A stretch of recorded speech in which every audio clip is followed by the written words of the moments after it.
Здравствуйте! В эфире программа «Интервью». Я представляю гостя в студии. Александр Бабаков, заместитель председателя Госдумы Российской Федерации от партии «Справедливая Россия». Александр Михайлович, здравствуйте. Здравствуйте. Совещание о стратегическом развитии, о нацпроектах прошло еще в декабре прошлого года, но мы не можем обойти эту тему, потому что именно на нем президент дал соответствующее поручение министерствам и ведомствам.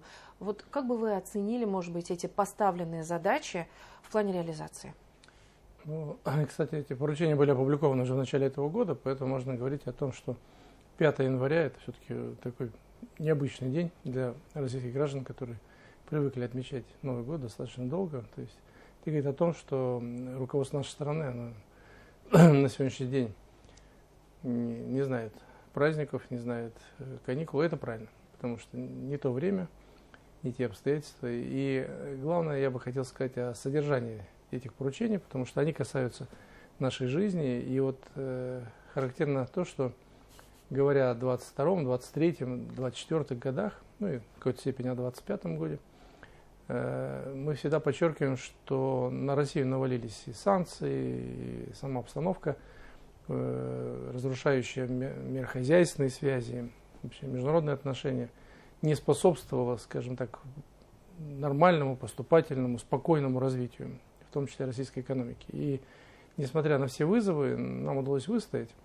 Но ведь наша задача состоит не в том, что мы должны противостоять санкциям. Мы должны, прежде всего, построить такую экономику России и вообще Россию сделать во всех смыслах страной, которая любые санкции, они не подвластны. И можно не просто игнорировать их, а они не могут нанести даже несущественного ущерба нашей стране. Когда мы говорим о поручениях, которые сформулировал президент, их достаточно много, но я бы выделил несколько. И начал бы я с того, что ключевым в этих поручениях было восстановление единоначалия. Поскольку перечень, я о нем скажу чуть дальше, он предполагает, что кому-то адресована задача исполнить эти поручения. Так вот, сегодня мы в качестве ответственных за исполнение этих поручений видим и председателя правительства Мишустина Михаила Владимировича, и руководителя Центрального банка Набиуллину Эльвиру Сахибзадовну. Потому что здесь мы можем четко сказать, что сегодня как бы два ключевых института, в руках которых является и денежно-кредитная политика, и весь экономический инструментарий, они обозначены в качестве ответственных за реализацию этих целей и за результат. И это достаточно контрастирует со всем тем, что было раньше. Потому что понятие независимости Центрального банка часто, может быть, не всегда корректно, но как бы интерпретировалось как то, что есть правительство, а есть Центральный банк, и у каждого из них своя задача. Нет, теперь задачи общие, и ответственность за результат тоже общая. Второй момент немаловажный, это то, что было особенно подчеркнута особенная роль финансовых институтов, или, скажем так, институтов развития, под которыми мы понимаем не только Внешэкономбанк, но и все те другие структуры, которые находятся либо рядом, либо под ним, и выполняющие особую специфическую роль в нашей экономике. Дальше было сказано нашим президентом относительно нескольких задач. Первое – это возвращение нашей страны на темпы роста, которые характеризовались 23-24 год, потому что в 2025 году темпы роста были совсем не соответствующие нашему потенциалу, поэтому президент позволил себе четко сформулировать возвращение, но не просто возвращение, а речь идет о том, что сама тенденция, которая была заложена в этих годах, она предполагала темпы роста валового внутреннего продукта темпами выше среднемировых. Поэтому мы должны ориентироваться прежде всего на наши возможности и ставить перед собой достаточно амбициозные задачи и 5, и 6, и 7%. Тем более, что период с 2000 по 2013 год наша страна развивалась также темпами, в зависимости от года, но в принципе было и 8, и 10%.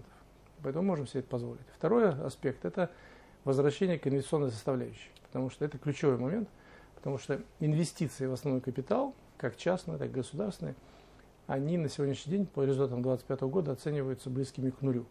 А в 2023 и 2024 годах они достигали уровня 8-10% роста в в сравнении с предыдущим периодом.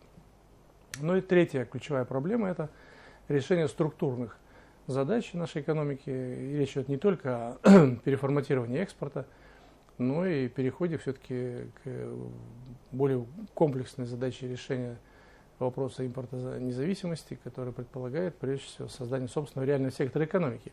Надо отдать должное, что за 2023-2024 год правительство сумело существенно нарастить темпы роста в тех отраслях, которые уже подзабылись с точки зрения развития. И это привело к тому, что доля доходов бюджета от несырьевых отраслей достигла более чем 80%. То есть экспорт ушел на уровень 16-18%. Понимаете, это ключевой момент в развитии нашей экономики. Потому что сегодня мы можем говорить, что если тенденция сохранится, то реальный суверенитет, нашей финансовый и экономический суверенитет нашей страны будет достигнут. Нельзя не сказать о том, что же должно быть ключевыми направлениями, драйверами роста. Мы прекрасно понимаем, что это прежде всего энергетическая сфера. Потому что на сегодняшний день энергетика это уже не просто производство электроэнергии, это фактически уже создание некого аналога даже иногда в каком-то моменте и денег как таковых, потому что материализация наших всех усилий в создании энергии, которая потом ложится в основу производства в реальном секторе экономики, оказания услуг населению и так далее, это все является основой для существенного роста нашей экономики. Почему я могу об этом говорить уверенно? Потому что нельзя не обойтись без опыта соседей Китая, наших друзей, но и нашего противника, Соединенных Штатов Америки. И не только там. Мы наблюдаем, там, где это возможно, темпы прирастания мощностей в электроэнергетике, они впечатляют. Ну вот я просто две цифры назову, что Китай за прошлый год ввел в мощности 430 гигаватт. Но для простых граждан, которые не погружены в такие цифры, это в полтора раза больше, чем установленная мощность сегодня российской энергетики. Они за один год ввели полторы России в энергетической сфере. Американцы поменьше, 60 гигаватт. Но это тоже существенно, это где-то четвертая часть нашей мощности установленной. То есть вы даже не представляете себе, где находится Китай сегодня с точки зрения производства электроэнергии. Причем речь идет не только о традиционных видах производства электроэнергии, это еще и возобновляемые, это и солнечная, ветровая и так далее, ветряная. То есть мы должны понимать, что сегодня здесь мы существенно отстаем. Чтобы было понятно, мы создали в 2025 году мощности на 1,7 гигаватта. К сожалению, такими темпами нам будет трудно сохранить лидерство в этой сфере. Поэтому понятно, что эта сфера должна стать драйвером экономического роста, потому что именно там будут сосредоточены в том числе и многие решения технологические, применение науки, новых материалов и так далее. То есть это та сфера, которая позволит и с запасом, а любая экономика, думающая о будущем своем, должна создавать электроэнергию, мощность электроэнергии в электроэнергетике с запасом прочности, как это делалось в том числе и в Советском Союзе. Второй драйвер роста это, конечно же, инфраструктура, и особенно строительство автомобильных дорог, вообще дорог как таковых, но инфраструктура в широком смысле этого слова. Так вот, почему это очень важно? Потому что сегодня нам, к сожалению, мы находились под давлением таких либеральных взглядов, превалирующих в экономической теории, которая все-таки исходила из понимания ограниченности нашего потенциала. Если мы говорим о том, что было заложено в бюджете и вообще, что планировалось к развитию, мы должны констатировать, что, к сожалению, этого недостаточно. Это я так мягко говорю. Я с уверенностью могу сказать, что если я правильно трактую мысли нашего президента, то мы должны именно в дорогах для автомобилей, не только для них, нарастить потенциал роста где-то в 10, может быть, даже в 15 раз. То есть это порядковый рост объемов. Можно ли это сделать? Конечно, можно. Второе, нужно ли это делать? Конечно. Ведь наша страна, во-первых, по размерам, это уже по факту она требует этого. А второе, вообще наша территория, мы когда говорим, что Россия богата, она действительно богата и ресурсами, и сырьем, и людьми, и потенциалом, и компетенциями. Но это все разрознено. И вот именно инфраструктурные решения, они позволяют вовлечь в экономический процесс, то есть придать экономическую значимость разным элементам. Вот мы говорим, у нас есть уголь. Ну где этот уголь? Он там в земле, да? Чтобы он стал экономическим фактором, его надо извлечь, доставить куда-то. А это все, то же самое касается металла, сырья, да чего угодно. Ну и третье, это жилье. Потому что жилищный сектор это та сфера, где, во-первых, огромное количество смежных отраслей, задействованных в поставках необходимого продукта для создания того нужного так, населению вида потребления. Но и надо признать, что вот, если посмотреть в динамике, то существенная часть доходов населения, она расходуется именно на приобретение жилья. И хотелось бы, чтобы мы все-таки перешли к пониманию не просто жилья как такового, не коммерческого, не для продажи или покупки, а для жизни. А это означает, что вот то, о чем говорит наш президент, качество жизни.